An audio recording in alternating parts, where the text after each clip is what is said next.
So I did. It's fine. So I did problem 7.213, and it is about two steel rods are welded together at an angle, and it gave the shear stress and it gave us the two stresses, and it's asking to find the state of the plane stress if the seam was rotated back into so that the x-axis is aligned with the longitudinal axis of the rod. So to start, I drew the coordinate system. So this was the original y1, and this was the x1, and it is asking to move it back like this. So I call this y prime and x prime 1. And then to quickly draw a picture, it is basically the same one, but just with the numbers. I have 35 and 35 megapascals, and then from these two, it is going in 38 or 83, 38.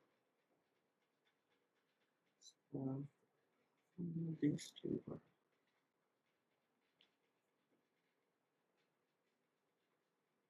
And it's the same on this side. And so to start, before you go further, can you just explain regarding the sign convention, because I see some of the values given are positive and a couple of them are negative, in terms of the way in which you have drawn the directions of the stresses on the board. Can you just explain what is positive, what is negative for all the three stresses? Yes. Yeah. So let me write these down. This is the given values. Correct. Right. Yeah.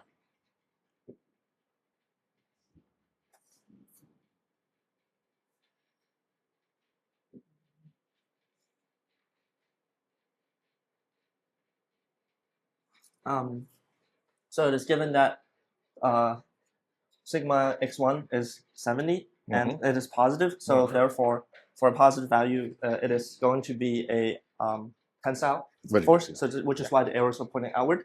And for sigma y1, it is negative, so which is why it's compressive. And then for tau xy is negative 35. So since it's xy, and this is the x, it is in the plane of the like positive x, and since it's one of them is negative, it's going to be in the negative y direction, which is why they're pointing like that way. Good. And so then I had to determine the angle at which the seam, the new theta. So I just drew a quick diagram, which this is the old x1 and this is x prime 1, and this was the theta. So therefore, this new angle that it needs to go back down would be 40 degrees. And since it is going in the not clockwise direction, it's in the counterclockwise direction, it's going to be negative 40 degrees. So then I assume that this rod, since it's not stated, is homogeneous and isotropic. And then I was able to apply the stress transformation equations to transform all of these into the new coordinate system.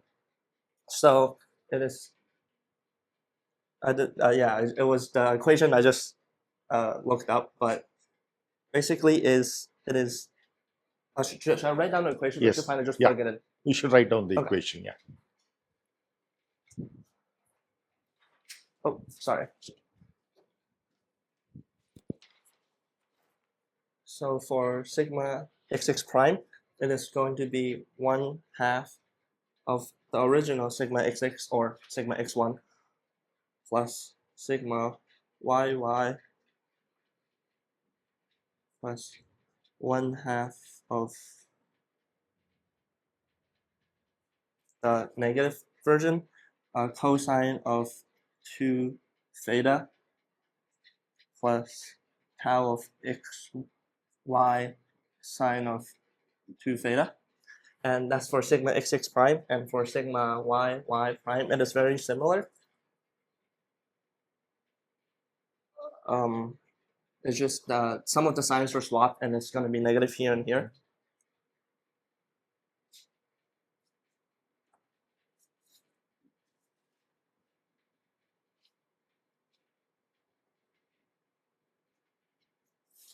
And for tau xy prime, it's going to be negative 1/2 of sigma xx minus sigma yy sine of 2 theta plus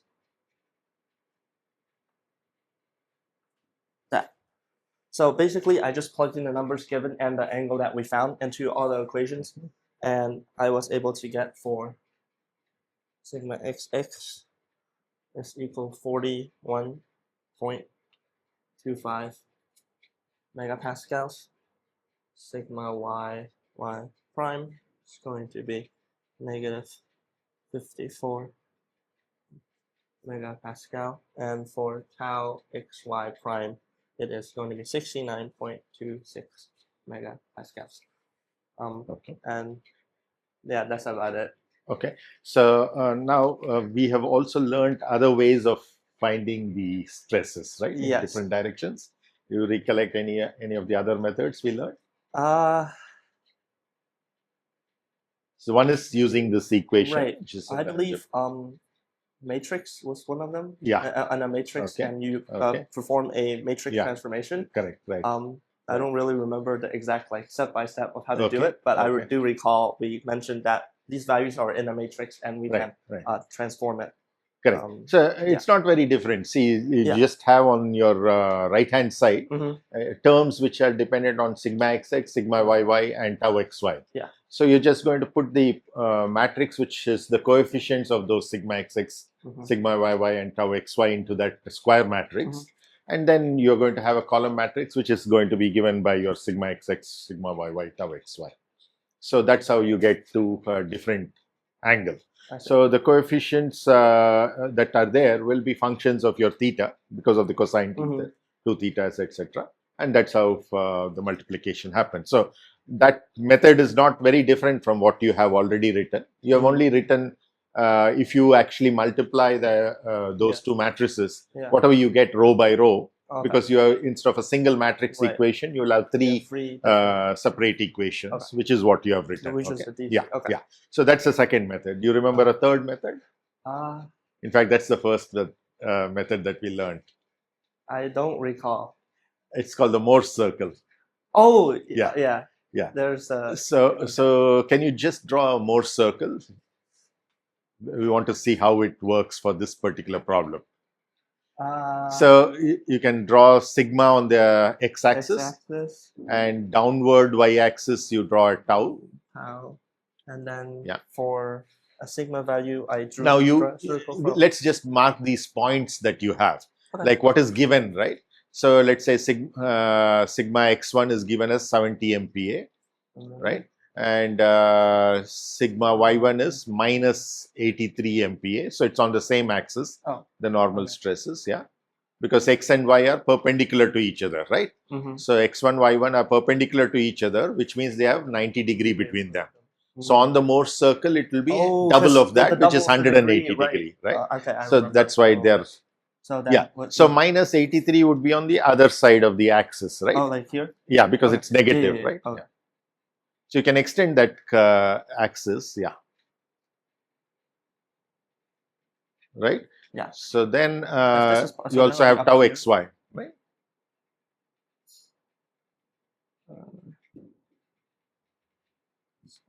So now what you have is points. Okay. So these points are not on the axis, but it's a single state of stress, which is having all three values. So that point 70 comma minus 35 you have to mark on the first quadrant. So in the first quadrant, mark down 70 you have marked what is the value of x and what is the value of y, but the point is actually x comma y, right? Sigma xx comma tau xy. So you have to get to that point. So like here? Yeah, exactly, right. And then this is very good. right? Yes. So now also remember that we are following a different convention for tau when you go to the Mohr circle, okay? So which means that the other point will be diagonally opposite to that. So you have already marked minus 83. You will have a plus 35 there on the tau. Okay. Yeah. So you will mark that point exactly, right? So now if you join those 2 points, yeah, Okay. it will become a diameter. It will go through the origin. It will become a diameter. Now can you draw a circle with that diameter? Does it need to connect to these points? No. Okay. No. Those were just to help you get to that point on the circle. It looks a bit funny. Right. That's fine. So now this is the data which is given to you, right? Right. So can you now mark the point which you have evaluated? You have got values for your other direction, right? Yeah. So GT can you? values, Yeah, right? exactly. So 40 right here. So approximately to scale, yeah. A little less maybe. And then negative 54. So, and then positive 69. So what was 35? So double 69, and this is 54. Yeah. Similarly, you'll have a 69 on the top as well. Oh, right. Positive, yeah. And negative 69. Right. Yeah. So yeah, can you mark the points on the circle now, which correspond to these? Yeah. Okay. So then it will be this point, or would it be the other point? Yeah, on the top. Yeah. Oh. No, no. The angle is the angle is minus 40 degrees, right? That is on the structure, but on the Mohr circle, it will become double of that. Double. So that will be minus 80 degrees away. Okay. Yeah. So we'll be down here. Yeah. Yeah. Okay. Correct. You're right. Yeah. And then Okay. So it will be on the circle. Yeah. 54 and 69. So they will all be on the circle. Yeah. Okay. On the circumference of the circle. Yeah. It looks, my circle wasn't greatly constructed. Right. Right. Sure. So can you join that diameter as well, passing through the origin? Yeah. So that's almost 90 degrees. So what we are looking at is minus 80 degrees, which is kind of close to that. Yeah. Right. So this is another way of getting to that. So just to ensure that whatever we have learned is coming out through the solution that you already got. So nothing to take away from the way you approach the solution. That is definitely one of the ways, and in fact that's how we typically do using a computer program. Or rather we would use a matrix, because that matrix multiplications are what are there. So you understood the correlation between the matrix equation and this, right? What you have written is just you have done the matrix multiplication and written this. Yeah. So without doing that, if you populate the matrix, how would it look like? Can you write that down? So on your left hand side, you have a column matrix given by your sigma xx prime, sigma yy prime, and tau xy prime. Yeah, very good. Yeah. So let's go to the square matrix later. Okay. You get me the other column. You might need a little more space on the square matrix, a larger square I'll matrix. Do it down here. XY, whatever. I'll just leave it. And is that enough space? Yeah, it should be enough. And then for the column matrix, it will be those stresses which you have without the primes. Oh, these stresses? No. The sigma x in the equation. We are just only all that we are doing is just rewriting this equation as a matrix equation. Okay. So you take out the sigma xx, sigma yy, and tau xy there. Oh. Yeah. Sigma yy and tau xy. There are three. Yeah. Very good. Yeah. So now let's start populating the square matrix, which is pre-multiplying it. Yeah. Yeah. So what is the coefficient of sigma xx in the first equation? If you can gather together all of the sigma xx in the first equation. 1/2 It appears twice, right? Sigma Yeah, xx. Yeah, one half and cosine. Yeah, 1/2 plus. 1/2 plus 1/2, or Yeah. yeah.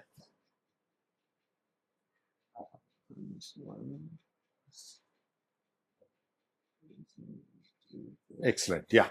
So similarly, what is the coefficient of sigma yy? Minus.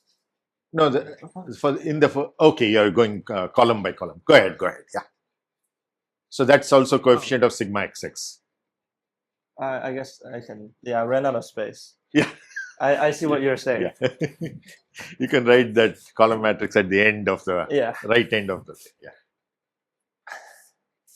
So then sigma yy is 1 minus. Wait. After the 2. Oh, this will be a plus still? Is that right? Correct. You're right. Yeah. And then for tau, yeah. So the last column is multiplying tau xy. Yeah.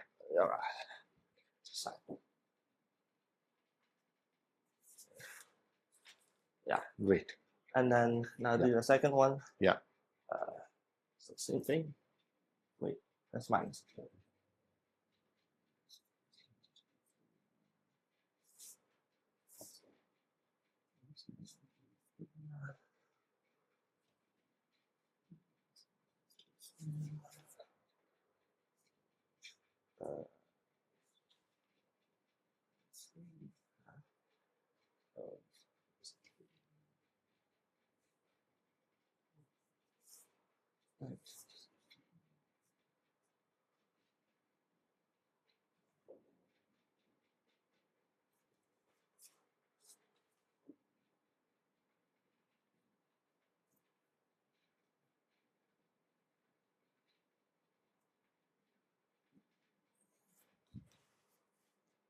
Oh,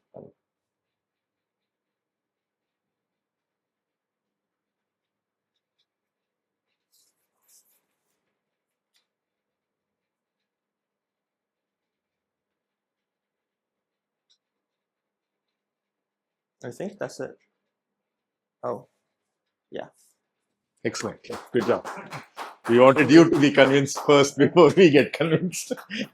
So good job. So you see, it's quite straightforward and simple. Yeah. So things that we have learned are not discrete concepts. They're all kind of related to each other, which is what I wanted to you to get us through. So and you have done a great job. Yeah. Thank you. Yeah.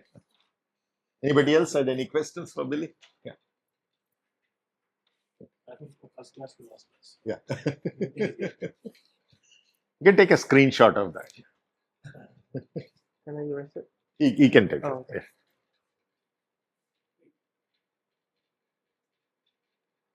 Oh. Yeah. Oh.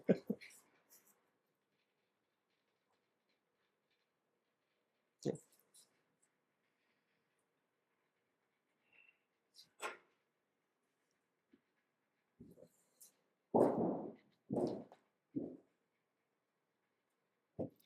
Because you might want to set the screensaver time on the lock screen.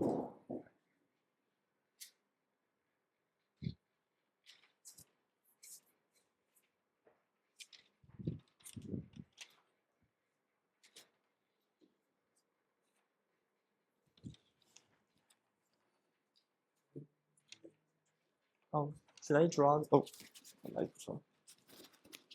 Should you? What? Should I draw the? Should I draw the circle and the matrix on that paper as well? Yeah, it will be nice. Yeah.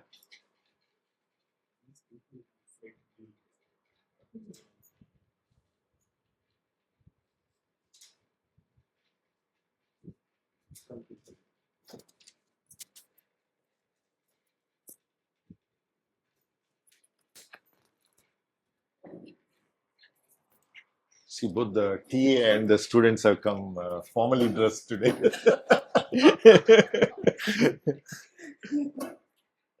So we gave the graduation speech beginning itself. You're missing the graduation caps.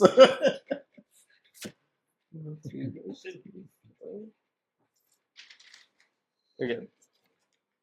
So I had this problem 7.2-24, which is basically we have the surface of an airplane wing subjected to plane stress with normal stresses sigma x and sigma y, and then a shear stress tau xy.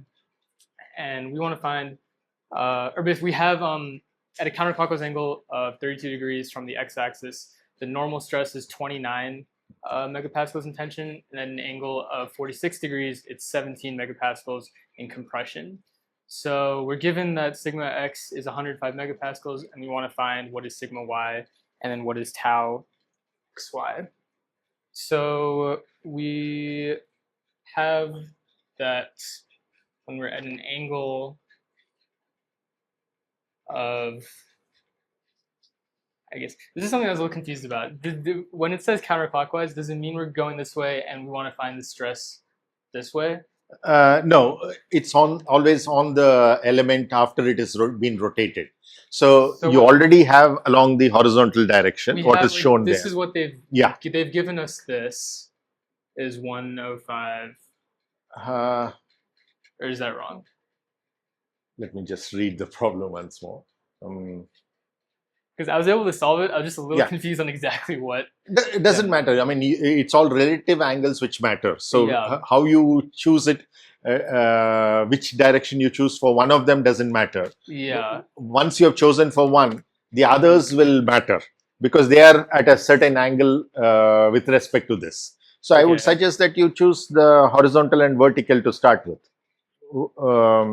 Because otherwise you'll be unnecessarily complicating. So let's just use that, like whatever they have drawn on the right hand side of the picture, which is, so at least one of them is in our usual sense, the other two will be in a different sense. So you're saying just keep it like this? Correct, right. Because at the end of the day, from the calculation and the results point of view, it really doesn't matter. But just that we keep one of them this way, then identifying the other two becomes a little visually pleasing. Yeah. That's what we're trying to find. And so they also have this.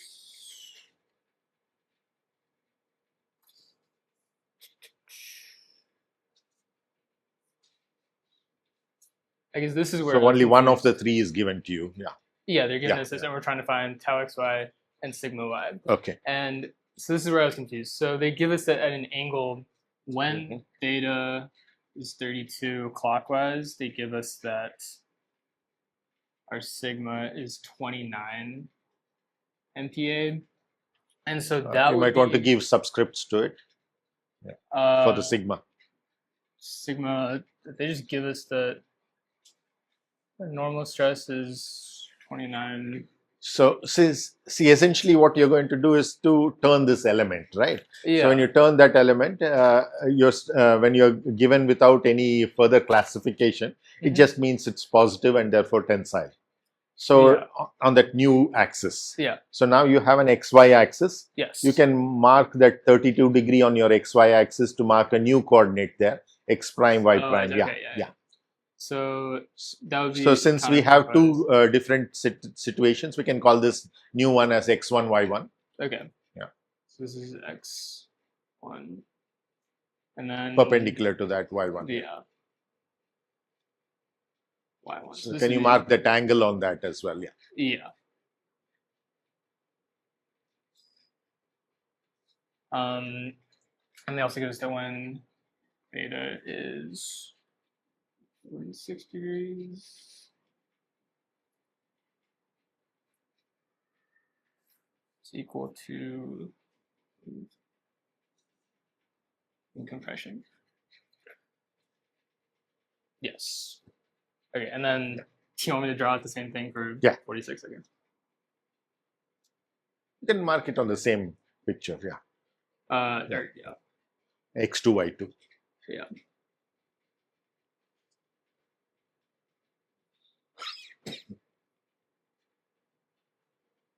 minus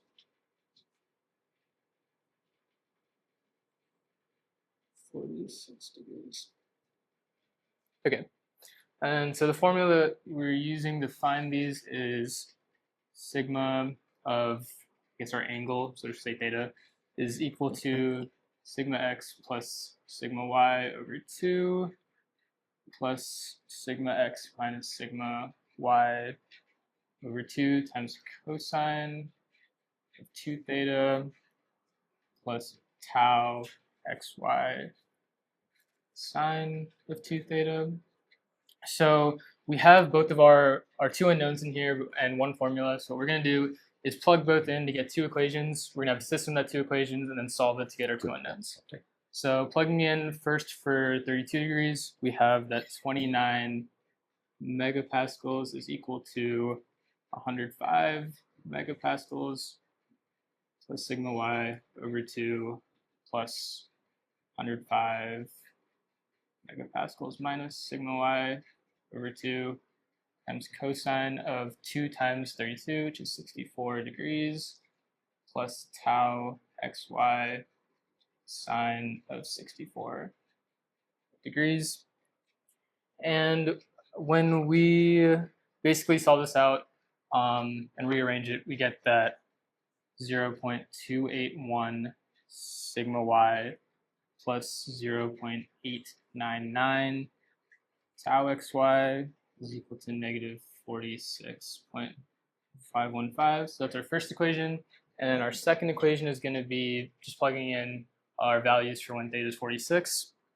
So that's give us negative 17 megapascals is equal to, let's see, basically when we solve this out, doing the same thing, we're eventually going to get, or we're going to solve that. So that would be 50.668 plus 0.517 sigma y plus 0.999 tau xy, and then rearranging that, we get 0.517 sigma y plus 0.999 tau xy is equal to negative 67.668.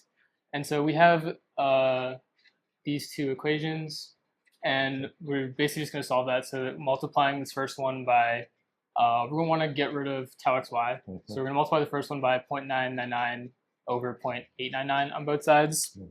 And that will give us 0.312 sigma y plus 0.999 tau xy is equal to negative 51.722. We're just going to subtract both of these, and that gives us a 0.205 sigma y is equal to negative 59 or 15.946.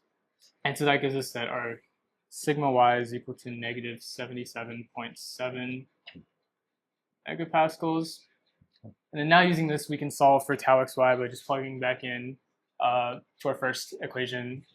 And we could go 0.281 times 77.7 or negative 77.7 megapascals plus 0.899 tau xy, which is equal to negative 46.515.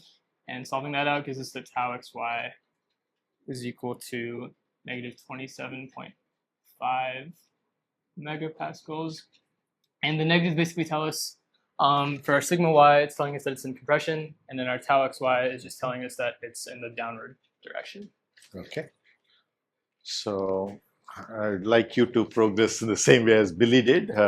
Can you mark these points on a Morse circle?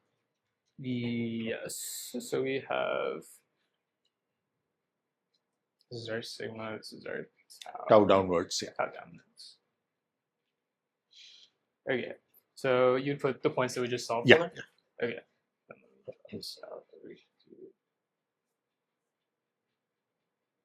There's tau. So we have negative 77.7. And then we have negative 27.5. And then, which would we put? Yeah. Just all of them on there? You already had sigma x given to you. Yeah. So 105. So it will have the same tau xy value, right? Yeah. It would still be 27.5. So mark the points. You already got the x and y axis for the 2 points. You just have to mark those 2 points and join them to get a diameter passing through the origin. Sorry, which 2 You have 2 points now on the for the stresses on this. So you have stresses on this phase. Yeah. That is 1 point, which corresponds to 105 and minus 27. Oh, I see. Okay. Then you're rotating that by 90 degrees, which means on the Morse circle you're rotating by 180 degrees. So you have 1 more point. So those 2 points will be on the diameter of the circle. This is the diameter. So it will be essentially these 2 points or these 2 points. We'll check that later. Okay. So essentially these 2 points, right? So like here and here. Right. So you join the diameter, draw the circle.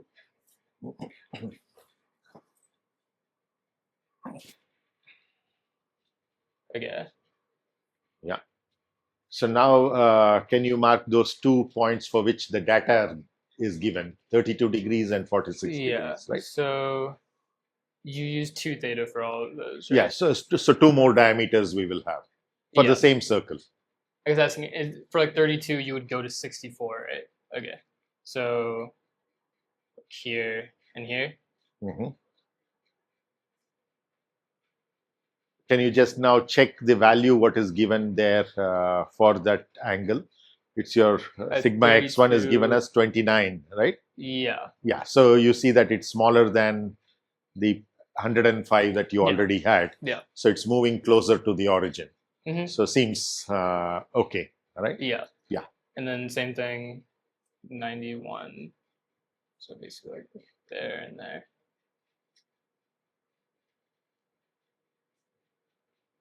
It's a little wonky, but and then here it's like right here, negative 17. Yeah. So you can see that, right? So it's gone past the origin, so it's negative value and a very small negative value, which is minus 17.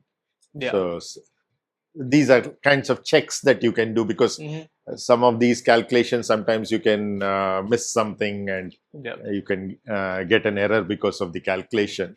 But just by plotting it on a Morse circle, which is quite simple, you can just get a feel for it that things seem to be okay. Right? Yeah. Okay. Good job. Anybody? Any questions for Vikrant? Billy? No? Joseph? Okay. Thank you. Good job.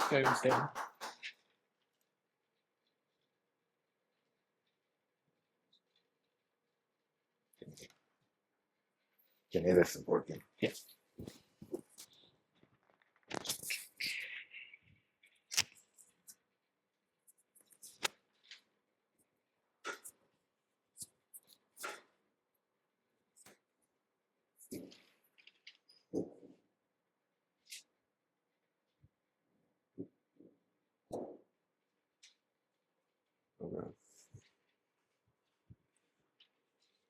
So I did 8.2-9, which involved a spherical tank that was pressurized. I need to go too small.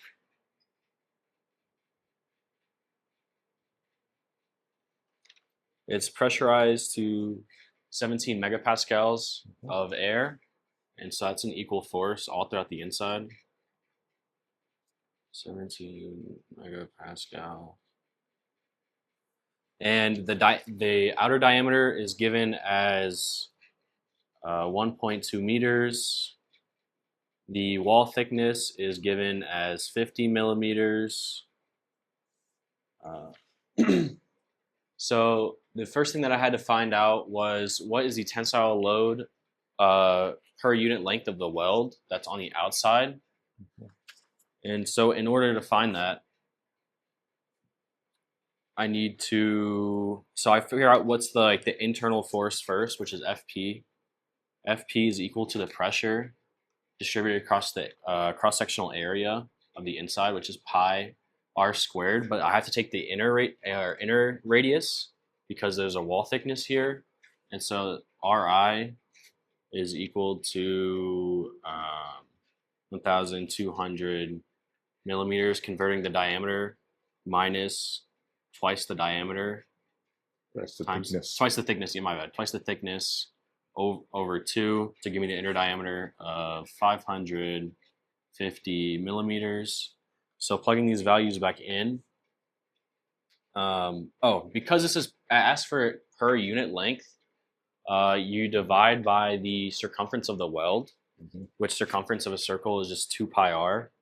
So you get the new equation for the unit, which is FP over 2 pi Ri, which is then equal to P times pi Ri squared over 2 pi Ri. You can simplify out.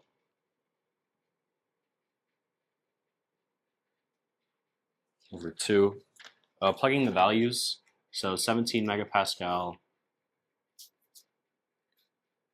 multiplied by the inner diameter of 550 millimeters over 2. That gives you 4,675 Newton millimeter. So that's the answer to part A. And then part B asks what's the maximum shear tau max in the wall of the tank. So because there's equilibrium, like the ball isn't moving and the ball is not deforming, I can say that the force from shear is equal to the force from the pressure on the inside. So the ball itself, like the material, is like pushing back against the pressure. So through this relation,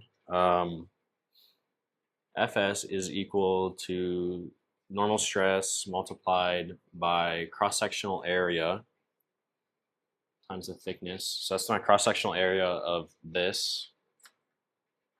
And because of the previous relation, I just relate the two equations. So I'm able to take this equation from earlier. So it's P times pi r squared inner equals sigma 2 pi r thickness. And from here, you just solve for sigma first. So then you get sigma is equal to pi r over 2t. And then you just plug in your values that were given earlier in the problem, equal to 17 megapascal, 550 millimeters over 2. T is again the thickness, 50 millimeter. And then you get 93.5 megapascals. And this is the stress, this is the principal stress on the inside. And in order to find tau, I did have one question. So I saw that for a sphere, that it's tau max equals max minus like min over 2. And so the minimum stress experienced is the inverse of the pressure. So sigma min equals negative P equals negative 17. So plugging in the max value, which is this is equal to 93.5 megapascal minus 17 minus negative 17 megapascal over 2. That means that the shear is equal to 55.25 megapascal. And then for part C, So part C asks, what is the maximum normal strain in the wall? And it gives you that E is equal to 210 gigapascal, and that V is 0.29. So from Hooke's law, equal to strain in one direction, E sigma over E minus the strain in the other direction,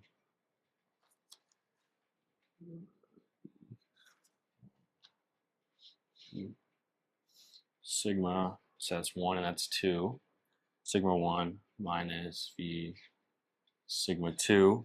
But because it's in a sphere, the stress in every direction exerted by the pressure is equal to itself. 2. So then you can factor out the sigma and the E to where it's 1 minus V, and you plug in your values that were given, which you still use the 93.5 megapascal over 210,000 megapascal 1 minus 0.29, and that gives you E is equal to 3.16 times 10 to the negative 4. So that's the maximum normal strain on the inside of the pressurized vessel. Okay, good job. But we want to see if you can understand some of the other nuances of this. Okay. The solution is perfect. But what I would like you to do is to mark the subscripts of the stresses and the strains that we have written, whatever you have written over there. Okay. Because you're now using a spherical coordinate system, r, theta, phi. Okay, so you can just write that r, comma, theta, comma, phi is the coordinate system that you're using, right? Okay. So in terms of that, the wherever you have the normal stresses, can you just tell me what the subscripts are? So for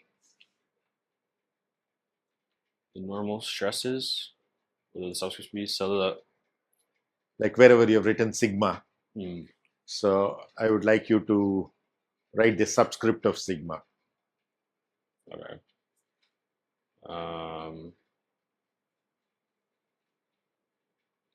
So for like Fs equals sigma 2 pi r of t, this would just be the stress along the radius. So that is coming out of a free body diagram, right? So you're essentially getting the equilibrium. Okay. So you can mark where the sigma is acting. Then you know the normal to that surface. So which direction it is. That will become the first subscript. And the direction in which the stress is acting will become its second subscript, right? So it'd just be acting along the radius, pointing inward. If I say this is r theta, and then tau comes out.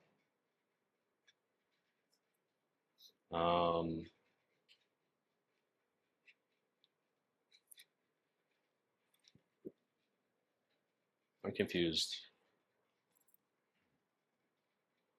The stress isn't I just acting along the radius, it's acting along 2. Come again? The stress, it's just acting along the radius, r. No, see, this is the sphere that you have, right? So what you have done to get to that equation, equilibrium equation, is that you have cut it along the, just like what they say there, along the weld, which is 2 hemispheres. Okay. So once I have only one of the hemispheres I'm looking at, the pressure is acting into it, right? So now the stress that you're generating is on the cut. So that's the cut that you have, right? So on the cut, the normal is not in the radial direction.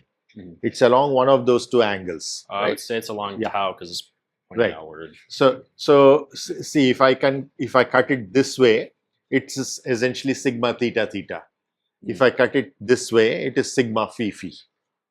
Right? It's like the latitude and the longitude you can think of on the Earth's plane, right? So those are the theta and phi in your spherical coordinates. So one of those larger stresses that you have is your sigma theta theta, the other is sigma phi phi. Both of them turn out to be equal because of spherical symmetry that you have.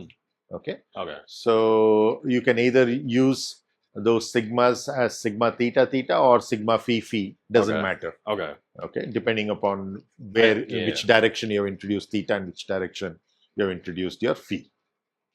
Okay. What about that other stress that you had, normal stress, sigma min that you wrote? Because to get tau max, you wrote it as sigma max minus sigma min. So sigma max is what we are talking about. It could be either sigma theta theta or sigma phi phi. What is sigma min? The inverse of the pressure. Inverse I of the mean, the pressure. value is inverse pressure, Okay. but in terms of what we are discussing right now, what is So its subscript? That would just be the force along the radius, or no? From the pressure, because you said that it was the stress would be the normal, then theta, and then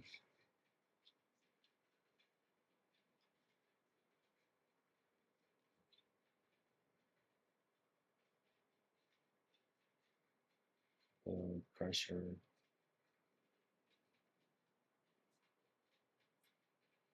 It would just be, it would have the same normal, but it would just be the radius, or no? See, if it has different, then it becomes a tau, right? So Oh. that's one of the things that you're determining. There are only 3 normal stresses. We've already discussed 2. So by elimination, you know what's the third one. Oh. What? So we've already said sigma theta theta and sigma phi phi are equal and they are Yeah. large. So sigma theta theta equals sigma phi phi. Okay. So that's the value that you have got for the stress, right? Sigma max. What is that you have got? 93.5 MPa. So that's equal to 93.5 MPa. Sigma theta theta equal to sigma phi phi equal to 93.5 MPa. Okay. What is the remaining normal stress? Sigma RR. Exactly. Okay. Right. So that's your sigma min. Okay. Yeah. So now you understand why that is equal to the pressure also, because it's a radial stress. The radial normal stress is equal to the pressure, the way the boundary condition is for the inner surface of the spherical vessel, right? So now what is your tau then in terms of subscripts?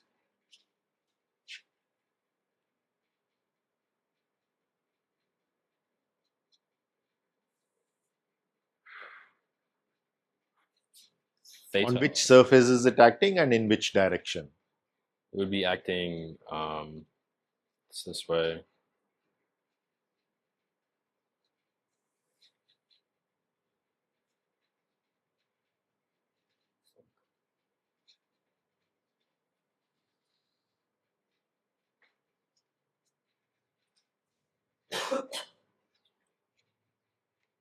It wouldn't be acting like along the plane of. Exactly. Yeah. Okay. So it's what is So- perpendicular to that plane is what you have to get the direction, right? Phi. Phi. So it's just that. Yeah, Okay. correct. So that is one of the subscripts. It needs a second subscript which is different from that. At which direction is the shear is acting? In theta. Yeah. Okay. So it's one of those two. So they can be interchanged because they are equal to each other, right? Okay. So that's what you have. Now can you, just like the other 2 guys did, plot this on a Morse circle? Okay. Yeah. So even though it's a shell, not a plate, we can still, because the diameter is so large, we can treat it as a plane stress problem approximately. So Downward direction is tau. Tau sigma 93 73.25 and then negative 17 right here.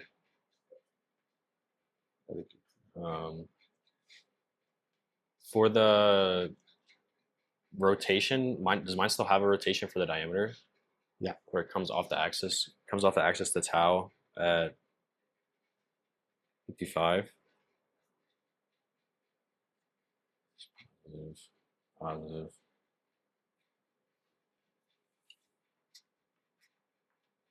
So just come off to like here.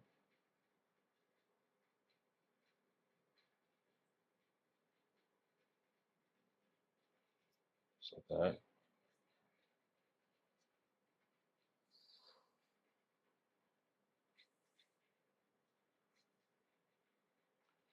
that.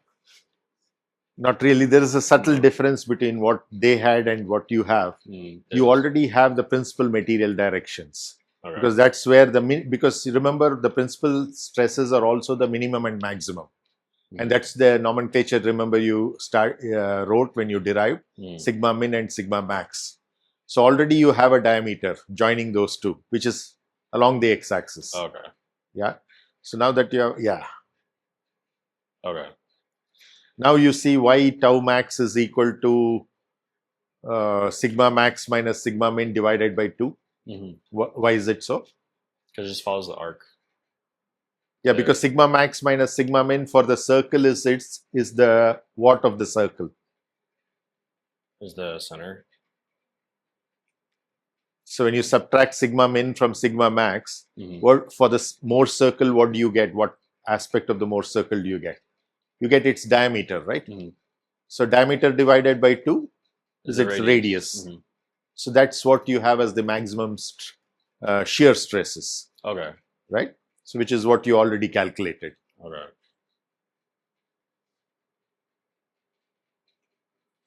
Now these 2 points. Yeah, I know. Yeah, right. So those 2 points are essentially that The value diameter. what you calculated. So this, right? That's the that's the value you calculated. So that's you calculated as 55. Okay. Yeah.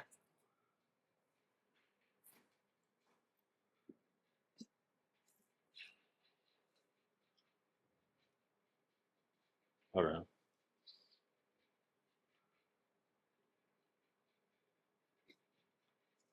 That's good. Okay. You're satisfied. We want you to be satisfied. Yeah. before- I'm gonna take a photo. Just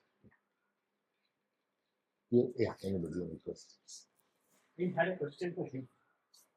He had that aeroplane wing, isn't it? Yeah. As a panel.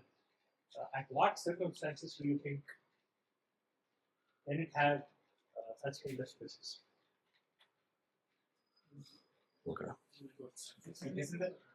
This is the skin. Oh, okay. On top of it, you do a strain. And you pluck it out and you do principal strain. That is big stresses in the and then you go more to the. Will you ever face it? What will be the circumstance or in which flight condition when you will yes, or even you can say under what forcing conditions can you face it? What are the forces on the wing which just from the you mean just like from the oncoming air, like while you're flying? what will be the like if this is the wing skin, Yeah. you can take the wing itself. Mm-hmm. Wing itself as a plane. Then Yeah. Like the top what would be the forcing conditions for it to have these kind of stresses? would be the lift or the air resistance. Huh? Or drag. Yeah. That's what. So they Drag. use these. Okay. That's what. That's what. So there are Okay. practically it happens. Okay. That's what I want. See, most people think that only when you apply in-plane forces, you will have in-plane stresses and strains. But actually, the predominant values of those stresses come from bending, because bending causes stress and strain as well. And as you pointed out, the 2 bendings that are caused are one because of the lift, the other because of the drag, which is why you have those normal stresses in both directions. So, and depending upon whether it's on the top surface or bottom surface, the sign can change. Compressive to tension, tension to compression. Whatever he has taught, He's actually there. Yeah. If you sit in the aircraft, I want you to feel it. When it vibrates, you should feel scared. It's really tricky to flutter or something like that. Or if the stresses are acting, oh God, I'm sitting here. Feel the goosebump. He has got that. So taken a bit.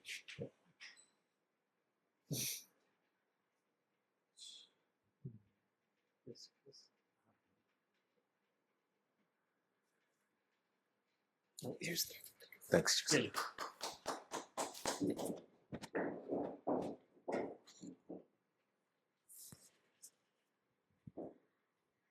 You guys are ready, we can finish the other 3 as well.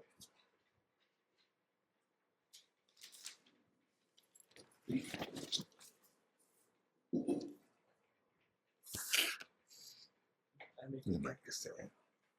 So, can I make it different to you? Or? Yeah, you can. Big one, where's this other? Like 5.1, yeah.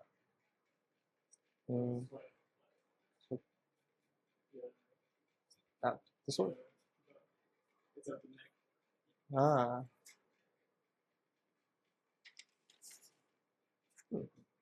This one. Yeah.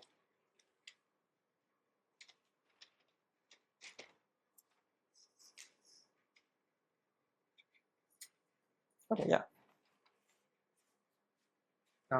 So for I did 9.318, and it is this one right here, and it is asking to use the differential equation to find the not only the deflection equation but like the deflection at B, given the distributed given the setup of having a distributed force on top, it being a spring, and then also on the left side the other support being on wheels, but the wheel doesn't allow for rotation. So therefore, there is a moment at A because there is no rotation. So to start off,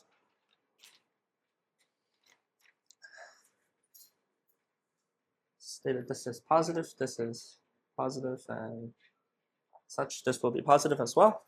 Oh, and I assume the beam that is isotropic, homogeneous, and is in static equilibrium, so that we can use the stuff that we have learned. So for the free body diagram, there is the moment A, and I identified the left side as the origin. So then there is this, and since the distributed load is just like a box, I just called it QL, and it is located in the middle of the bar. And then on the left side there is By and Bx. Oh, I guess technically By is like coming up from down here, but same thing. So oh, and there is a Ax, but Ax and Bx trivially satisfied. They're just going to be 0. So Ax equals Bx equals 0. So now then there is still this moment, this and By, and if we take the sum of forces along the y, we see that they are By and QL are equal, and we know that By, since it's on a spring and the K is given, and we wanted to solve for the deflection, that it is going to be QL is negative K times like the change, and since it is at L, which is B, well, we can just plug that in. So then we have this, and K is given as 48 times EI over L cubed, and this. So then solving for the change, you see that it is going to be negative QL to the 4th over 48 EI. So this is part of one part of the answer. We still have to find the overall equation for the entire beam. So then we have sum of forces. We have sum of forces 1y, and then we also have the moment. So the sum of moment at A we have this one that is given because we know that there's going to be a moment because there is no rotation allowed, minus QL at L over 2, and positive plus by times L of 0. Solving for MA, we get that it is equal to QL squared over 2. And then now we have this. We can use this and make a cut along the beam and have it to solve for MX. So then made a cut on the, I guess this side, and from walking left to right, this is going to be like that. This is still here, and we know this is I guess this is negative. This way now, positive. QL. Oh wait, I want this QL 2. This is still A. There's still distributive force, but now and this is so Q, but instead of QL it's going to be QX in the middle, like one single QX, because for a given length X, and it's going to be at X over 2 in the middle again. And to counteract the forces, there's going to be a moment and also a shear to balance out the forces and moments. So then we can take the moment mx equals 0, and then I added, but I guess fine.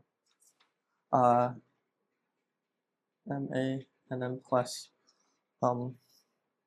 from here plus qx times x over 2 equal to 0, and then solving for mx, it is going to be q, looks like a 9, q over 2 L squared plus x squared, and then mx, we know mx is always going to be greater than 0 because the domain that the x is from 0 to L, as x like reaches L, so then we know that this is always going to be a positive quantity. And then to find the find actual equation, we have to do the differential equation, which is this, as we learned, the square over here, and then mx. And since now that we found mx, we can plug it in and then integrate twice. I think the cap is okay. So we have y dx squared, and this is going to be equal to this squared, and then integrating it up once is going to just be dy dx, and then on this side it is going to have an extra x, and then this is going to become x cubed over 3, and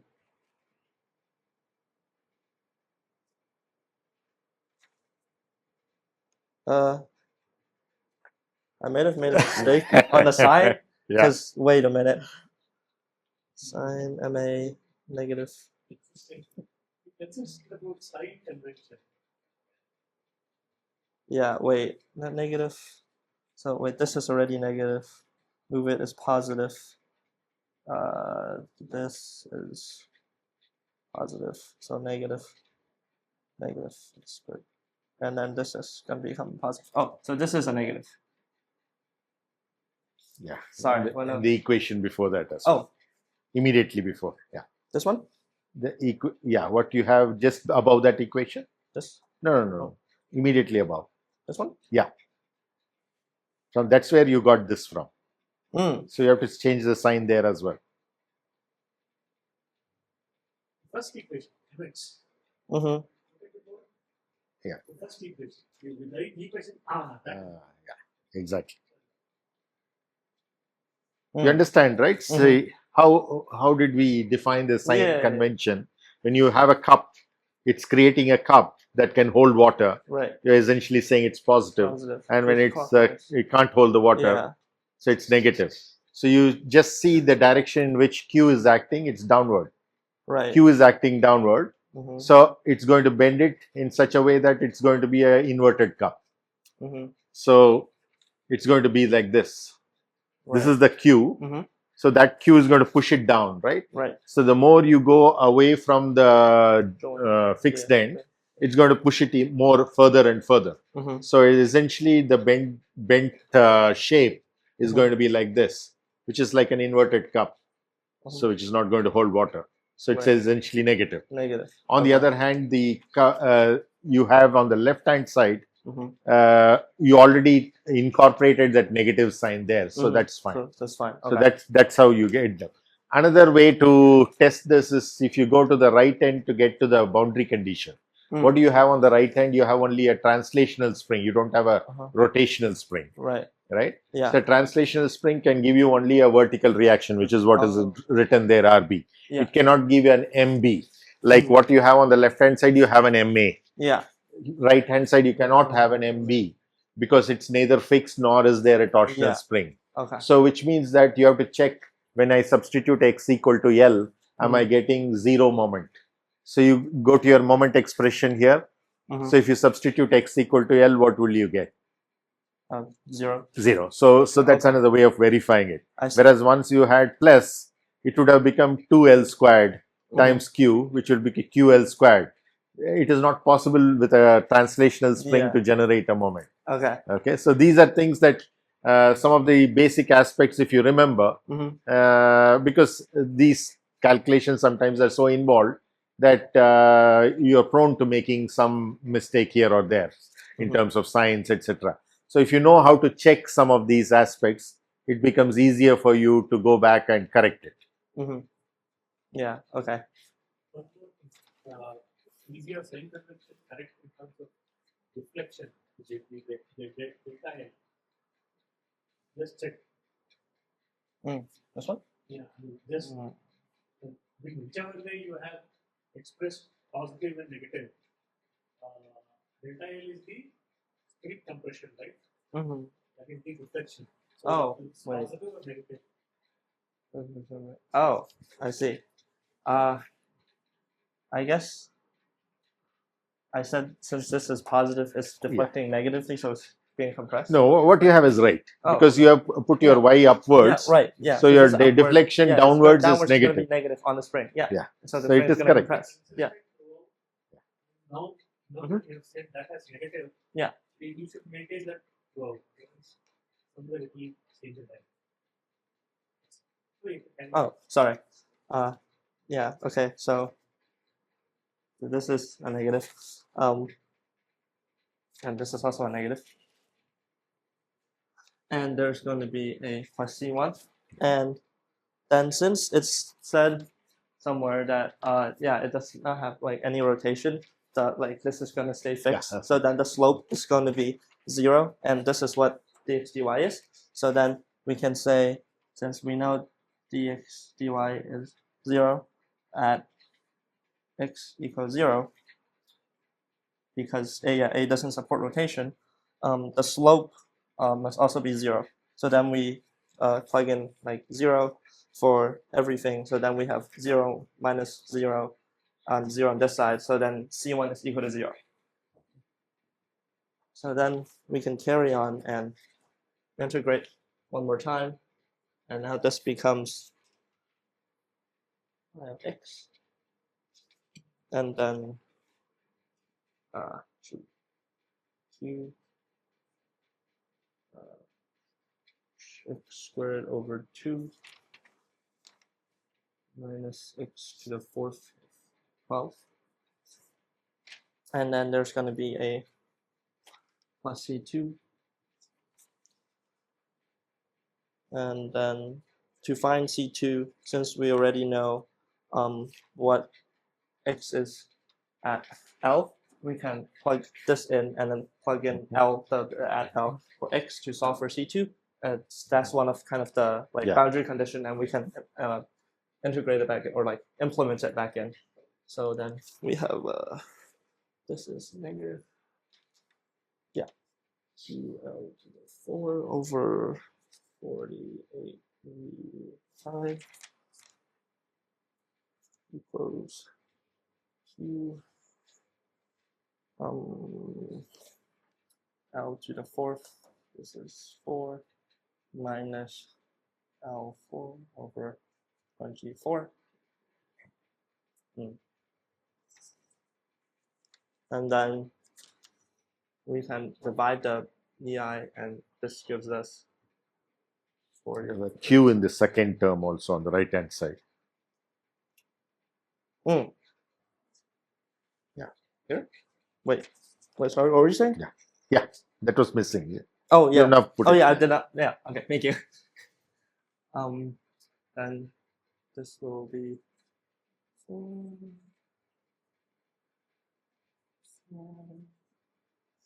And then solving for it, multiply this by 48, or like make the denominator all the same. 48. So then this will be 12, and this will be 48, and then this one will be 2Q,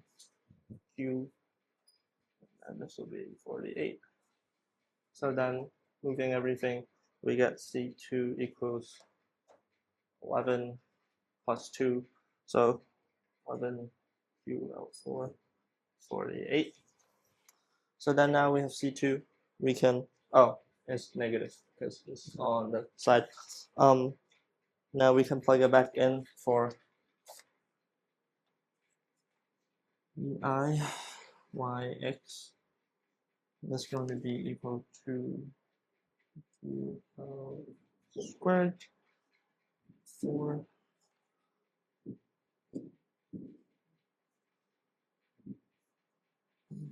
24 minus 11 to 48. And then I can take the Q out and divide by EI to get,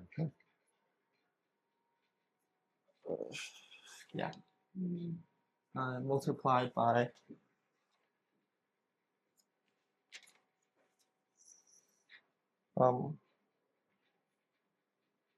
yeah, just the inside. So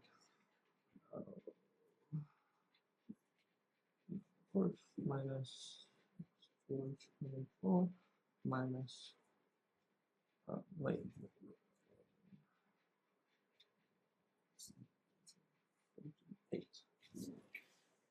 Okay, good job. Anybody have any questions for him? Billy? No. Oh, Okay. Just, yeah, it's okay. Good. Okay.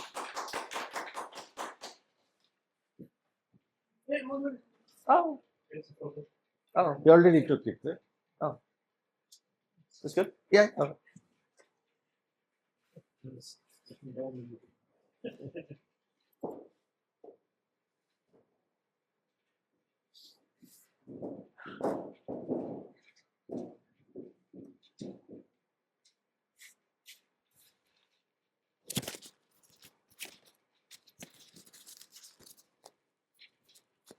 You have it on the same picture, right? Your problem? Almost. Mine is almost.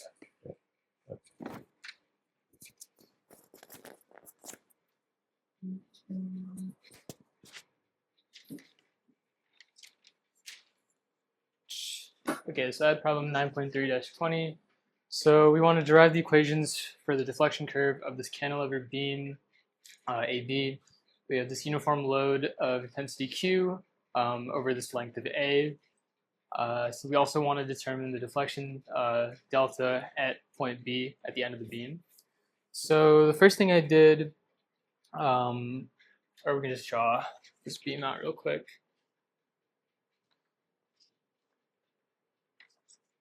This. And so this is a cantilever beam, and then this end is free. So this is A, and this is B, and we have this load Q,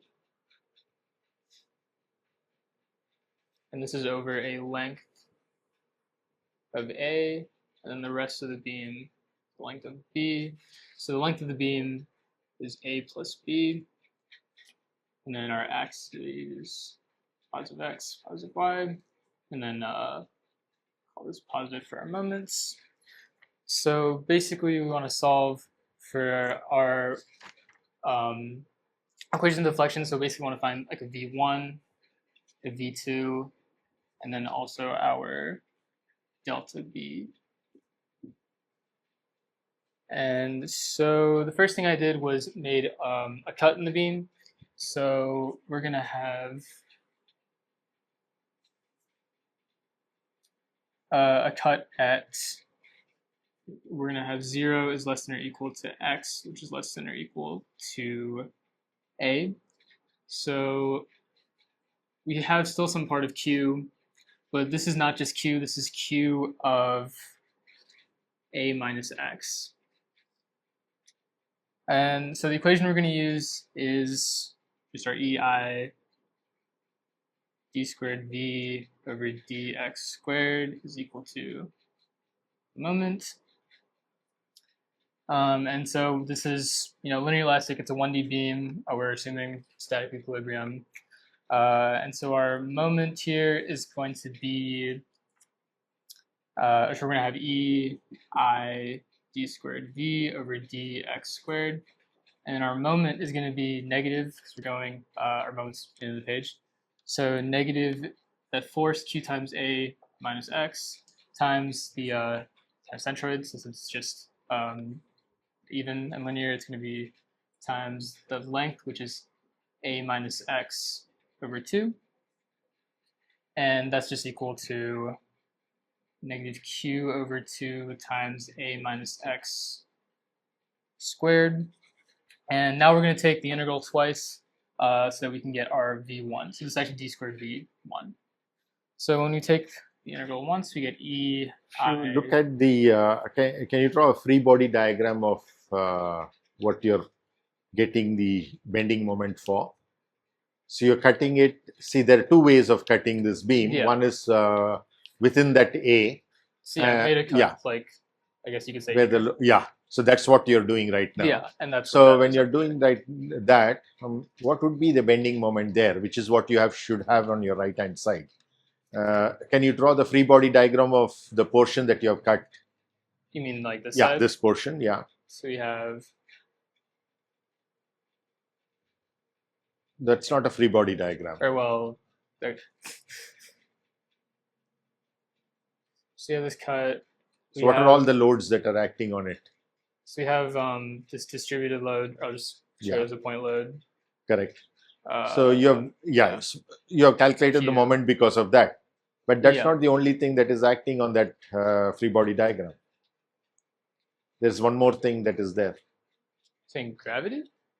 Or you can't just remove the support on the left hand side, right? What will you get? Then you have the forces from the support. So that'd be up in that way. Clamped end, can it give only forces or? So if you have a hinge, moment. what you're written is correct. So it's not a hinge. Yeah. It'd be like that. Yeah. So you have to calculate all those things first before you get to this stage, because your MFX will depend on all of them. Yes. See, because what is MFX? It's what you have to show on your right hand side of that free body diagram. Can you show that as well on your on the free body diagram that you just drew on your left side? No, the free body diagram that you've drawn here. Yeah. So on the right hand side, you have, because you've made the cut, you will have your shear force and bending moment as on acting on that. Yeah. So our force is that would be down. Yeah. This force is going down. And the moment. And then the moment would just be the opposite. Yeah, and an axial force. Yeah. The axial forces are trivial in this case, so both go to 0. 0, yeah. So, but you do need to get the value of for the entire beam. If you drew a free body diagram, for the whole beam, then you will get the reactions at the left end. Without calculating those reactions, how will you march from the left end?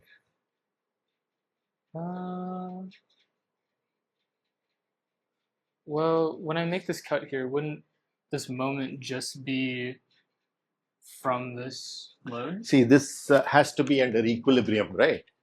This Yeah. has to be under, anything that you cut has to be under equilibrium. Yeah. Okay, so if this is to be in equilibrium, Mhm. this moment has to take Yeah. care of not only this, but also this moment. Mhm. Otherwise, this will keep rotating. Yeah. Yeah, this is a statics problem. Yeah. So which means that there has to be static equilibrium, Mhm. right? All the forces should go to zero, all the moments Yeah. should go to zero. Yeah. So now to get, this is the correct equation, Yes. but I have to populate this m of x yeah. by first finding out m of x.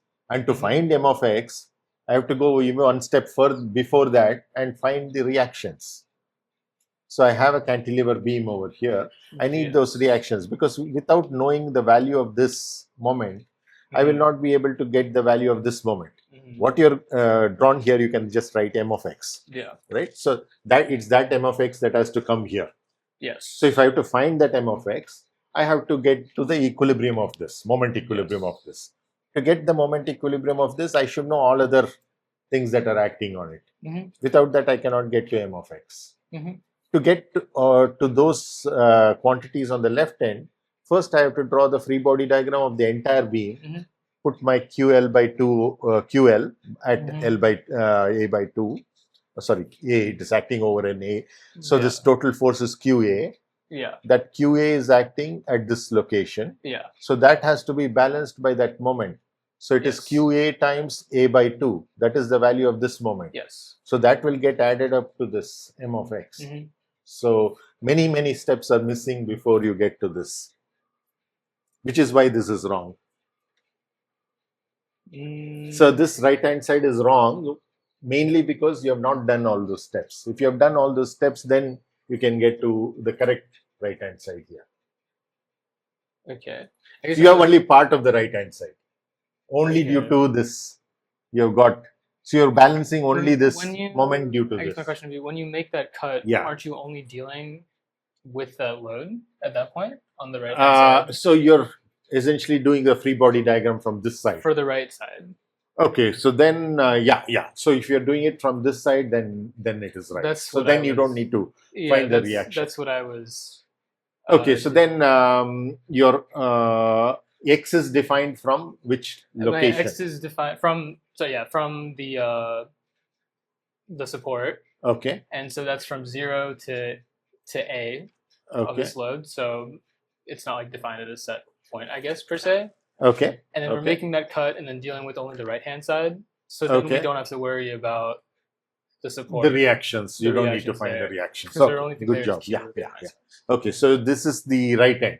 Yeah. So if you, instead of putting it as a separate axis here, if you mark it on the beam, yeah, we'll I know guess- where x is starting I from. guess So like where that is would be, x0 and where is I guess Yeah. right here, say x equals 0, and then like this is A, okay. and then this is Okay, so or, now well, this- whatever free body diagram you're drawing here is for this portion here, right? Yes. So somewhere here. Yes. Okay, good job.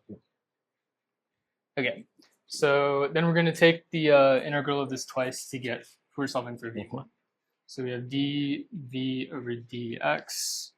That's going to be, when you take that integral, you get negative q over 6 times a minus x to the cubed plus c1. And we're going to take the integral of that again. And so that gives us that e IV is equal to negative q over 24 times a minus x to the fourth plus c1x plus c2. And our initial conditions, since we're dealing with a cantilever beam, is that our deflection at x equals 0 is 0. And then our v prime of 0 is also 0. So that's our rotation, basically that's theta. These are both 0. So we're going to plug those in to solve for our C1 and C2.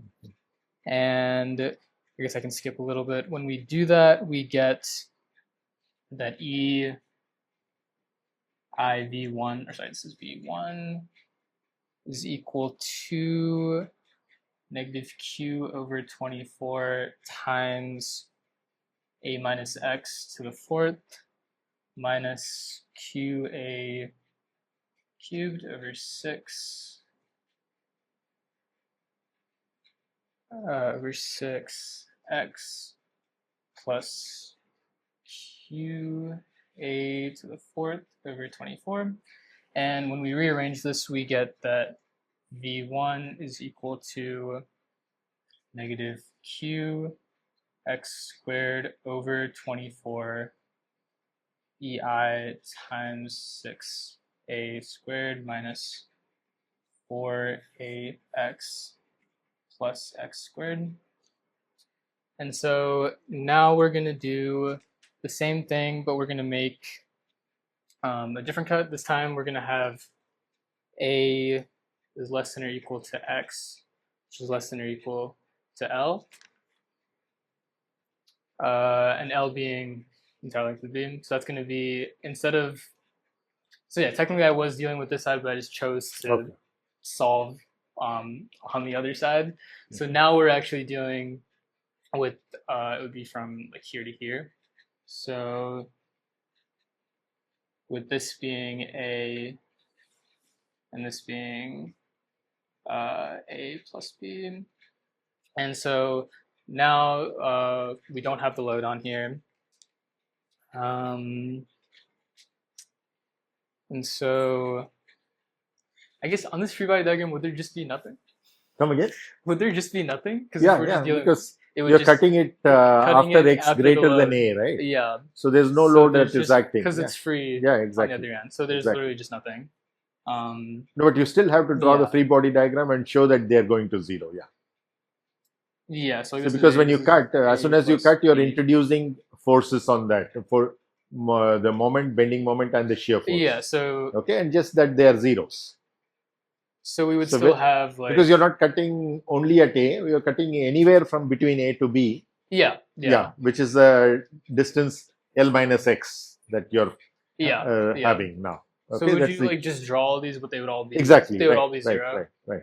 Okay, so it really like doesn't even matter which. Yeah, so you're just going to draw only on the left hand side. There's going to be a force and a moment. Yeah. And because nothing else is acting, both of them have to go to zero. So would you draw one on the other side as well? Or No, just that's it. Yeah. So your force V equal to 0, M equal to 0. Yeah. I guess you say So V equals 0 and M equals 0. Okay. And then we're just gonna go ahead and do the same thing. So yeah, our M2 here is equal to 0. It's called this M1, I guess. Yeah. And so what we're going to have now is that E I d squared V over dx squared is just equal to 0. So same thing, we can take the integral of that twice, and we get that E I dv over dx is equal to, we're going to call this C, we can call it C3. And then we have EIV2 is equal to C3x plus C4. And when we go ahead and solve for these, we get that, solve for C3 and C4, we are going to get that EIV2 is equal to negative QA cubed over 6x plus QA to the fourth over 24. And rearranging for that, we get that. But how did you get to that? You should solve for C3 and C4 before you get to that, right? All right, I guess that's what I was just like skipping to that. It's just the same thing that we did up there, but here. Okay. Same thing means? Plugging in our initial conditions. But that's not valid in this range, right? Because it's from X x from A to L. What you have written this equation now is for the range x greater than or equal to A, less than or equal to L. So you have to apply boundary Yeah. conditions also associated with that. EIV.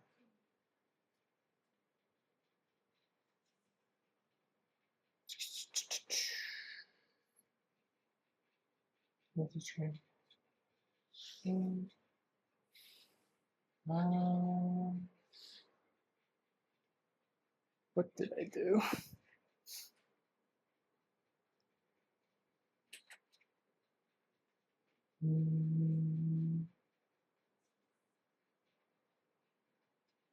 EIV one. That's fine. Yes.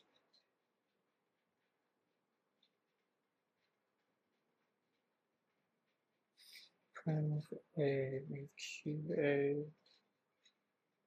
Okay, let's just erase this.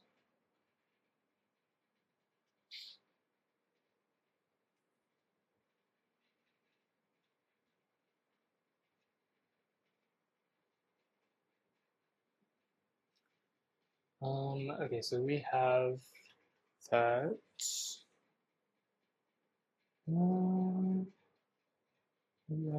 V1.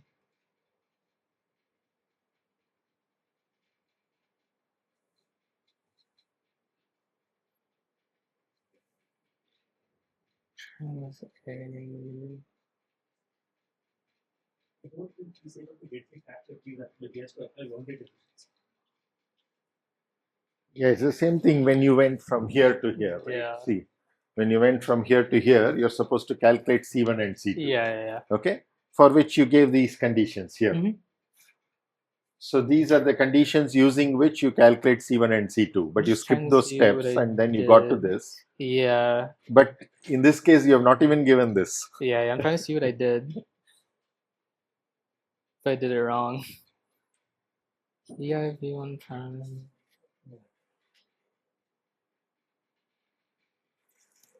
C1 V1 prime with A equals.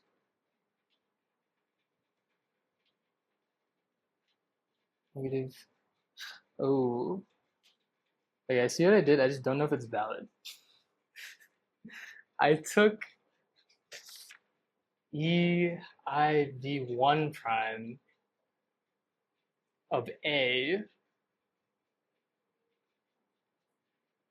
is equal to, so that would be coming from there. If I did that correctly, Q over 6 is equal to negative Q over 6 times, and that just goes to 0, A minus A cubed plus C. Okay. Would you be able to do that? Yeah, see, Because that's, See, I don't know why I did so that. you but- understand the concept of boundary condition, right? Yeah, So yeah. essentially, it is the value of the unknown Mhm. at the two ends. Yeah. That's what boundary condition means. Yeah. Right? So in this case, when you're doing the boundary condition, what was it? This was the clamped end. Mhm. Okay, so clamped end, you got V equal to 0, slope equal to 0. Okay, deflection and slope equal to 0, which is what you did here. So all that you had to do is to substitute V1 equal to 0, dV1 equal by dx equal to 0. When the left hand sides of these two equations become 0, I have two simultaneous equations for C1 and C2. I have to solve for C1 and C2 to get to that. Okay? Yeah. I hope you're following what I'm saying. Yes. Yeah? Yes. So that is, those steps have been skipped going from here to here. You've directly written this. Okay? Yeah. But at least you wrote this, which I want you to at least write over here. Okay. So here, sorry, I remember what I did now. So since I defined this as 0 is less than or equal to x, less than or equal to a, and this is a is less than or equal to x, what I did was I was able to use this v1 at v1 of a. Exactly. So see, that's the boundary condition. So when you have this thing, at the right end, you do not know v. Yes. You do not know v prime. Yes. But you know v and v prime here because you have already solved for this part of the problem. Yes. So Yes. what you're calling as V1 is the solution Okay. of V for Yes, this I range. just confused And myself. first of Yes. all, you have to define when you introduce new variables, what is V1, what is V2. V1 is nothing but V for this range, Yeah. and V2 is nothing but the same V for this range. Yes. Okay, Yes. but you cannot have at this location the beam, if you can follow me, you cannot have different V values at this location, which means that the beam has broken. Yes. Okay. Similarly, you cannot Yes, have yes, okay, a kink over yeah, here. yeah. So if you can just follow me, Okay. Okay. you cannot have a kink over here, which means the slopes cannot change. Yes. So from this V1, I can get V1 dV1 by dx as well, Yes. because I know the value of C1. So the same values of V1 and V1 dV1 by dx will be valid there as well. Yes. When you substitute x equal to A at this location. Yes. Okay. So once you do that, then you Okay. can solve for that. I remember that. So- I was stuck on this. I Yeah. remember now. I had to look it up to Right. make sure you have continuity. Correct. Is why Exactly. you bring that here Absolutely. and then plug in A, Absolutely. Yeah. and then you can solve Right, that right. way. And, Can- and since we define them as Correct. um, right. but less than or equal to or greater than or equal to A, Yeah. you can use that equation. Exactly. Okay. Exactly. Okay. I remember that. Thank you. So if you get a physical understanding of what it is, yes, that the beam is not breaking, yes, nor is it having a kink. Okay, Mhm. because it's a continuous structure. yes. Okay, it can have continuous deformations. Both C0 and C1 continuity are there, Mhm. which is why your deflection and its slope Okay. should be 0, continuous. Yes. So now that we have this just goes to 0. So we just have that. Now, still you're not solving for C3 and C4. We are still stuck up there. Yeah. Please solve for C3 and C4. That's what we discussed so far, right? Yes. Yeah. Yeah. If we solve this, He didn't solve for C1 and C2 either. Yeah. that is what He directly went Or to well, I steps. just like So- Yeah. yeah. So then you will not know the process. So Well, I mean, you just plug in for that one. You just plug in 0 into V and then V prime, and then yeah. Oh, but- first so 0 and first V you have to prime. calculate C1, C2, and Yeah. then substitute them in the yeah, equation. I like skip those steps on here, but Yeah. that's what I Once did. you skip those steps, you will not learn how those steps are done, and that's why you're Yeah. struggling here. Okay. Because it's very similar. Exactly Yeah. what you did there, you have to do here. Yeah, and I remember I was stuck on Yeah. here because it's a little different to where you don't know Right. what V and V prime are. So then I had to look up and I saw that you need to Yeah. have continuity, and I forgot that. So don't So skip here then- at least. yeah, Try yeah, to yeah. solve for C3 and C4 before So then you we have go EIV 1 prime is equal to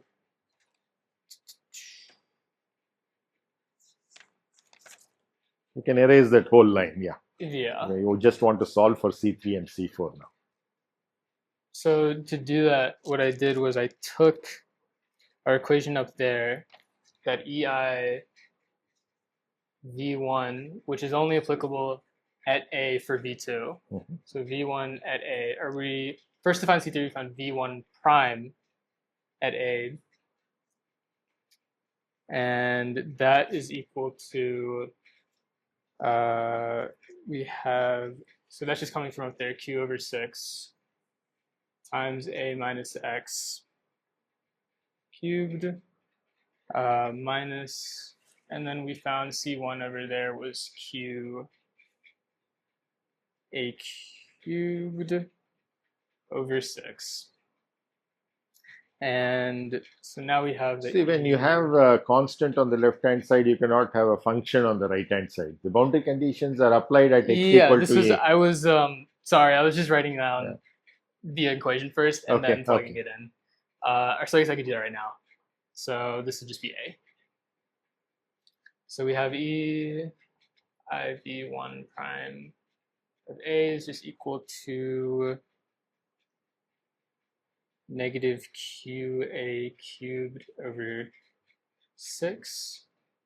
And going back to here, where EI V2 prime is just C3, that means that this is just our C3. There we go. And so now same thing, we can do EI just V1 of A, which is negative Q a to the fourth over 6 plus Q a to the fourth over 24. Yeah, so this is actually skipping another step.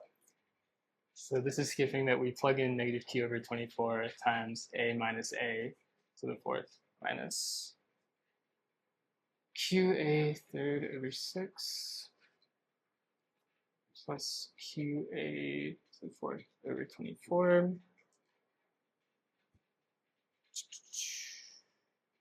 And so we get that. So already you can recognize there is something wrong because I think one is having a length dimension which is more than, so you cannot add apples and oranges. I had negative QA cubed over 6 x, or well, this would be A, plus QA fourth over 24.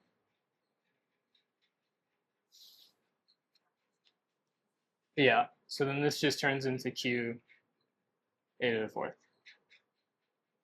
So then E I V1. So you want to correct those equations then, because these two are now, one is an A cube term, the other is an A power 4 term. You can't.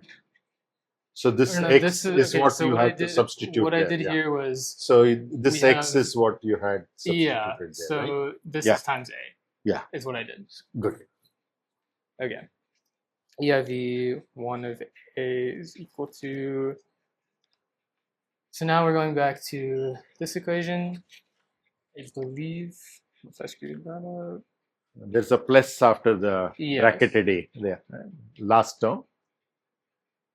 Yeah. So this is negative Q A to the fourth over 8.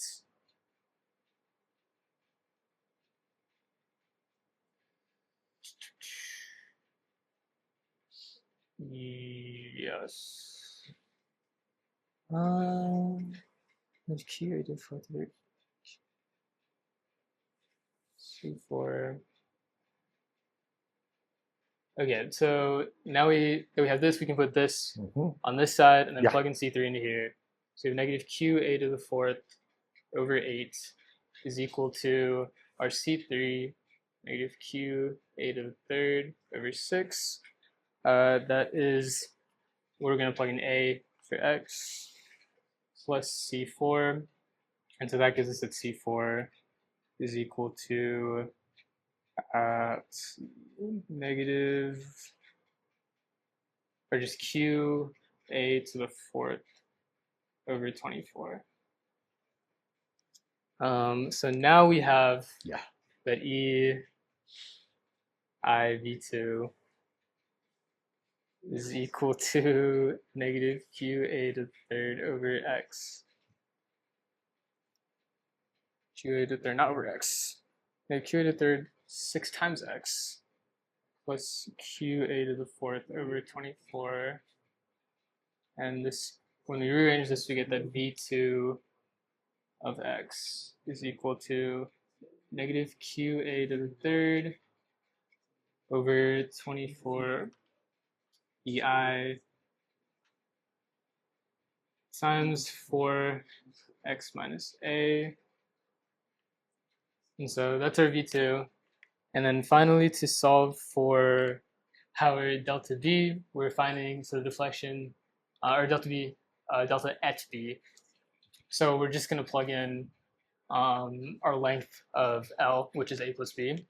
So we're going to have, go over here.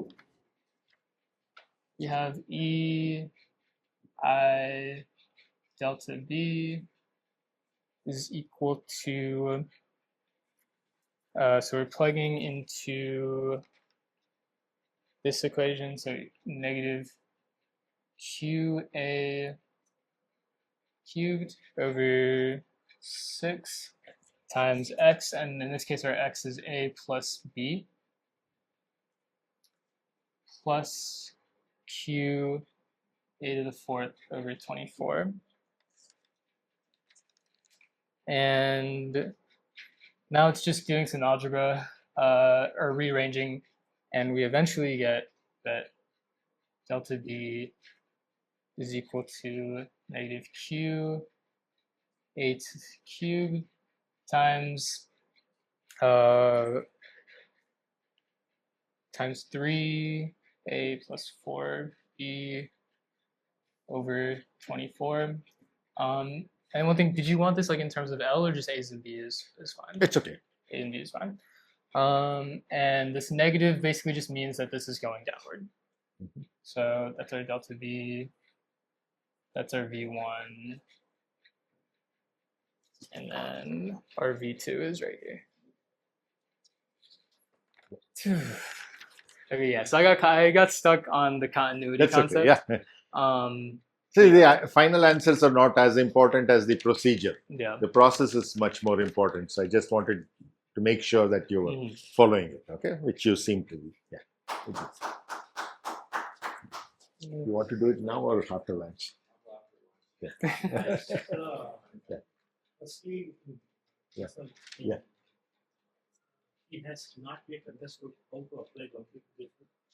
No, I think what he demonstrated there is. Are you saying for here? Yeah. You're saying how we got these? No, from those to get to the V1 solution, right? See, you needed to substitute the values for zeros for the x here to calculate your C1, calculate your C2, and then substitute into it to get to your I wrote it down here. I just didn't want to write all that down here. Okay. But it's just plugging in 0 into this dv over dx, and then solving for C1, and then plugging in, now that we have C1, we can plug in 0 into this V1 and solve for C2. And so that's how we got this equation. And then the thing that I forgot I did was this V1 is applicable for V2 only at A. So we can use that here, plugging in A to solve for C3 and C4. Absolutely, yeah. Yeah, you had something, No, so basically, he's getting it from here. Getting these equations. That means he's inconsistent somewhere. He's getting these equations. There are many different ways of doing it, so it doesn't need to follow exact I'm not particular He's approach. getting it from this side. Right. So the whole thing has to be minus in that case. Yeah, the advantage that he is having is that he doesn't need to calculate the reactions there. So without calculating the reactions, he's able to go from march from the free end. Okay, good job. So we'll have yours, Siddharth. Yeah, go ahead. Yeah.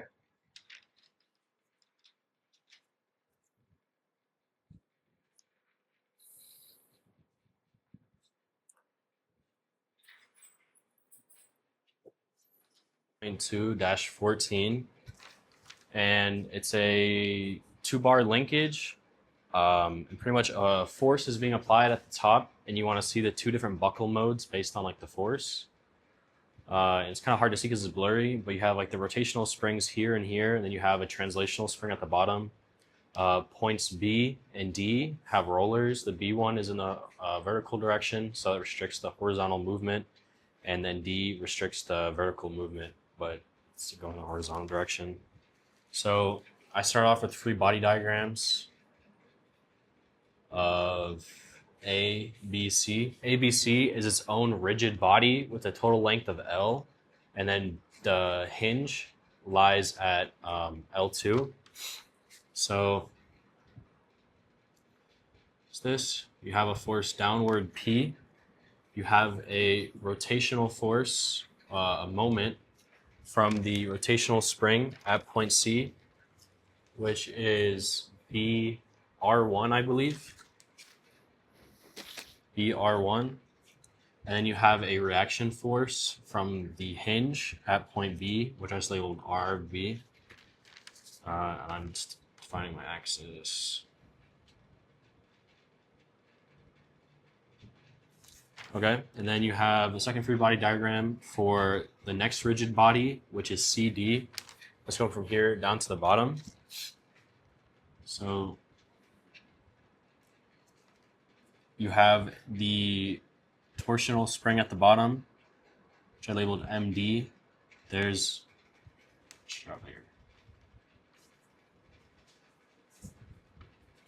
MD. Then there's the reaction force from the bottom, from the hinge, which is just the reaction from D. And then you have a spring pushing, which I just labeled F. I think that one's just B, FB. And then you also have the moment again at the top from the spring this way. It's also MC. Okay. So first I defined rotations. So I said theta 1 is equal to the clockwise rotation, which is this way, of ABC. So CW ABC. Theta 2 is equal to the clockwise rotation of CD. Clockwise of CD. So first thing I did is there are the assumptions that there's no body forces, so these are massless objects with no gravity. They're perfectly rigid bodies, so there's no sort of small deflections. Everything happens in the XY plane as far as movement goes, and there's non-slip on the rollers. So I calculated all the displacements first. So the displacement at A is dependent on the rotation of ABC times the length, which is L over 2. That gives you the location of it. The displacement of B, this is horizontal displacement. The B can't be horizontally displaced because it's on a hinge, so it's restricted, so it's equal to 0. Then you have C, which is theta 1 times L over 2, because as it rotates, oh, this would be counterclockwise. Because as it rotates that way, A will move in the opposite direction, so these are like inversely related. This will be clockwise. And then I said D is equal to, D is in relations to both rotations because it's affected by the position of C. So it's the position of C in addition to rotation number 2 times the total length, which is given as L, which you can then just plug and chug the C value. Theta 1 over 2 plus L. Theta 2. And so next thing I had to do is you calculate the entire height of both linkages. So the original height of both linkages in equilibrium is L, so that's equivalent to 2L. But then as you apply a force to the top, you change the angle. And so that gives you a new height, which is less than that, which is less. And so this new height would be, I called it HC just as like a change, is equal to, I'll do it down here. I'll do it right here. So I did one linkage, the height is originally L, but then as you rotate it, you change it. So the change in height, HC, is L, the original height, minus L cosine, because as you change the angle, it changes the height, theta. And then you can simplify that down and just L1 cosine theta. And then you just apply that to both linkages. So you get, and then I'm supposed to apply the small angle approximation. So this turns the cosine theta here into L multiplied by 1 minus over 2. This then just equals 1/2 L theta squared. So HC, the change in height, is then equal to pretty much this plus this, or this minus this. So I'll just label it as H. The total height is now equal to L1 minus, what? I don't know. I should not have simplified that. Okay. Minus theta squared 1 over 2 minus L minus theta squared 1 over 2 squared. So the total shortening is, oh no, I'm sorry. I like read all the work, so I have it like on 4 different pages. So this is the change in height. This is like the shortening of it.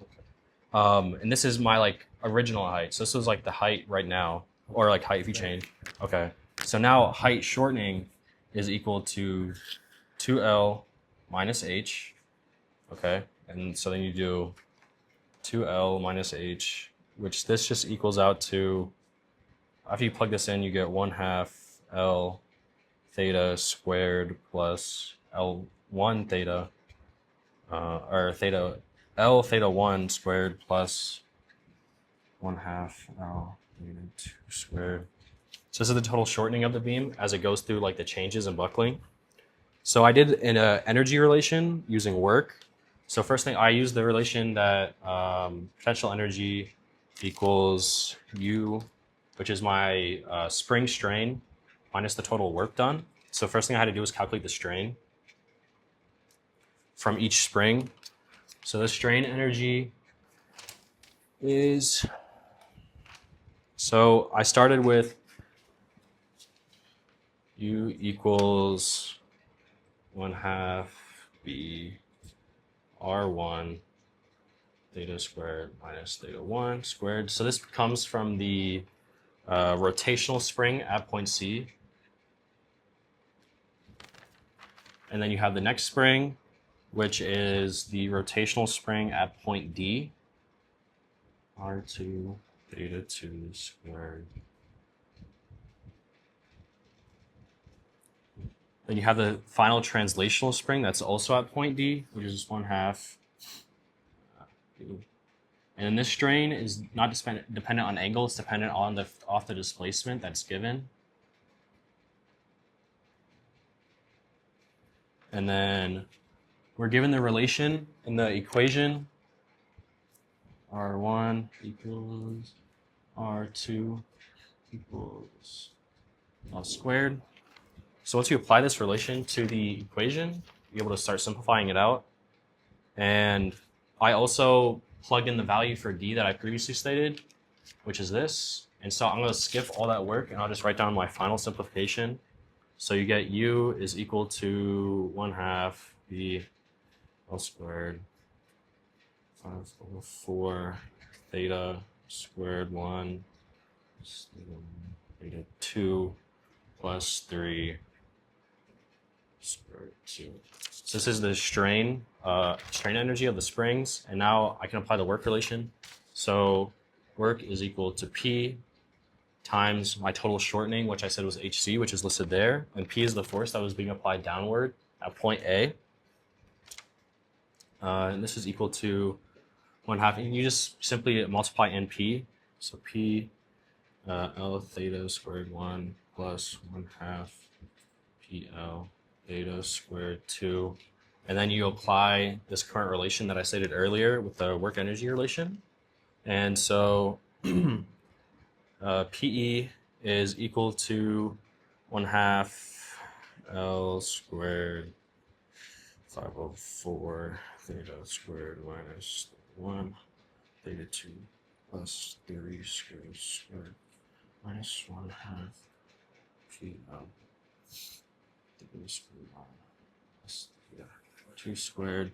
And so everything is in equilibrium, so there should be no changes in PE, so we shouldn't lose potential energy. So that means that the change in potential energy over like dx or whatever should be equal to 0.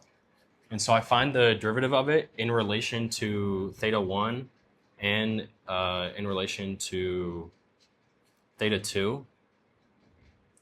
So once you differentiate for both of them, so they should be equal to 0. This then equals BL squared 5/4 theta 1 minus 1/2 theta 2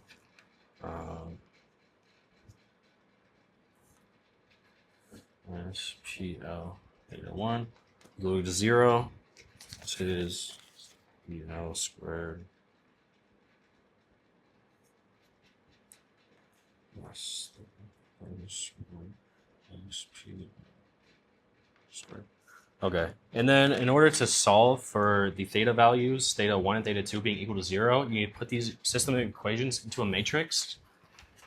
So you put it into matrix here.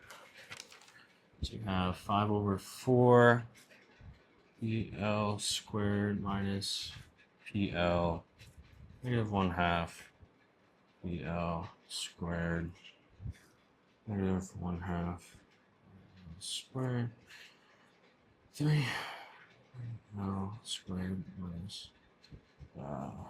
PL 2 is equal to 0.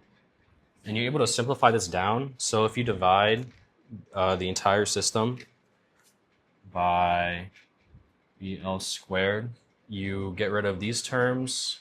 You get rid of 1L, that. And so this is just get rid of that. So that's over L, P over L. And then find the eigenvalues, which you can just kind of say that PL is the eigenvalue. So I find the relation that P over L was the eigenvalue. So if I just rewrite the matrices here, it's 5 over 4 minus that, 3 1/2, 1/2, 3 minus lambda, 1, 0, 2 is equal to 0, 0.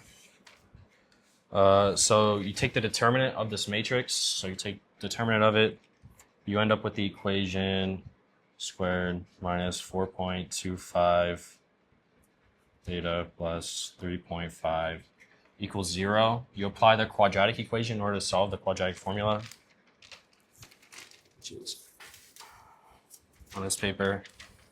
So I get that my first eigenvalue 1, is equal to 3.13 ... The second one is equal to 1.117 ... And so now these are able to give me my 2 modes of buckling, which it asked me to solve for in the equation. So mode 1 is just correlated to this. So P is equal to 1 times L, and so B times L, the values are given as 9 kilonewton meters, and the length is 3 meters. Cancels, multiplied by the eigenvalue for the first term, which you then get is 84.59. And so that's our first mode of buckling with the force applied at point P. And then the second mode, you just apply the same equation. So mode 2 for eigenvalue 2, you end up getting P2 is equal to 30.17 kilonewton. And then all this tells you is that like at the force, the buckling will occur, but then it also wants me to sketch out the buckling model, buckling mode shapes. And so in order to do that, I decided to relate the relations of theta 1 and theta 2, because theta 1 correlates to the first rigid body and then theta 2 correlates to the second. So I want to see like per degree that I turn this one, how many degrees will this one turn? So I'm able to use the equations from the matrix. So you get, I'll write up here. Perfect. You get, so 5 over 4 lambda, or 5 over 4 minus lambda of theta 1 minus 1/2 theta 2 is equal to 0, which I just got from my matrices down here. And then you just put them in a relation together, which is theta 2 to theta 1. And you end up getting 2.5 minus 2 lambda. And now you can just plug in your eigenvalues, and that'll tell you like how many degrees one turns whenever one. So that'll tell you how many degrees, one of them turns when the other one rotates like 1 degree. So I have it down here.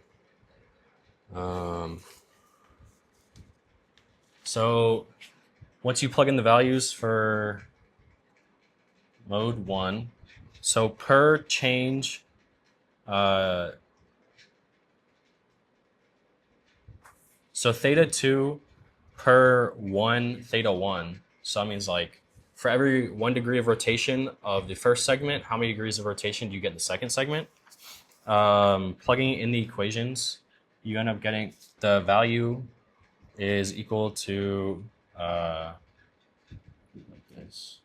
theta 1. That ends up being equal to negative 3.7656. And so if this is my original line down the middle where the segments are originally lined up, let's say this is point B because it's on a hinge, and this is point D.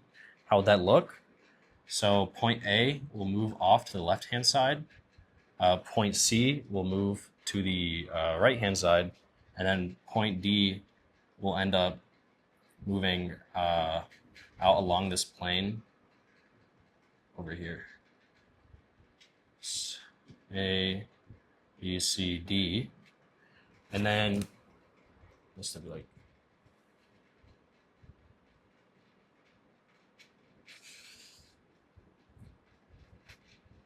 like that.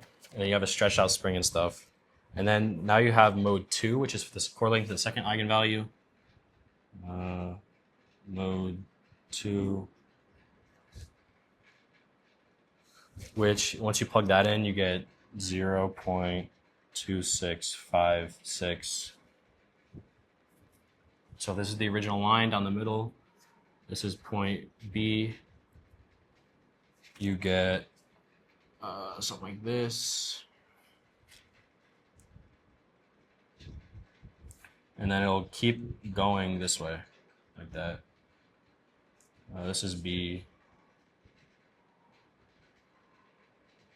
B, C, A, D. There's still a roller down here. And that's everything for my work. Good job. Also, the way you explained each step, it was really nice, and you wrote it very, very systematic. Yeah. I just want one question. So these values that you wrote were the ratios, right? Yes. Theta 2 by theta 1. Yes. So in this case, how does it look? Almost pretty much like a straight line is what I want to say. I think it's So supposed here it's clear that they're in opposite bubbly. directions because of the negative sign. Mhm. And It's probably meant to be second more. one is about 4 times the first. But Mhm. here, I think I just didn't draw it as good. Yeah. So like this, and then this, D, C, D. So it's supposed to be kind of like. it's about a quarter, right? Yeah, Theta yeah. 2 is about a quarter the magnitude of theta 1, and both are in the same direction. Yes, sir. Let's see. Anybody has any questions for him? No. Great.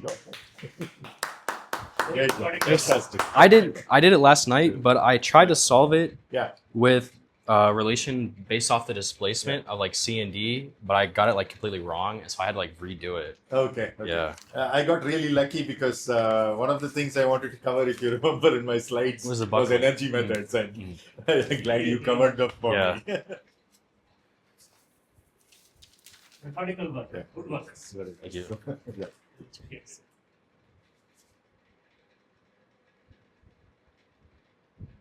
Good. Okay. Thank you. Thank you. So that's it, guys. We are done. Hope you enjoyed the course as much as I did. And the DS, I think, also enjoyed it. I learned a lot. Of course, it's not the end of the program for you. So another 5 weeks to go.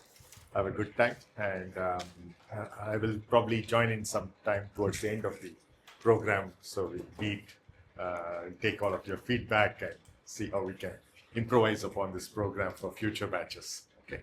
Have a great time in India. Apart from the learning here, learning outside as well when you travel. All the best. Thank you. Okay.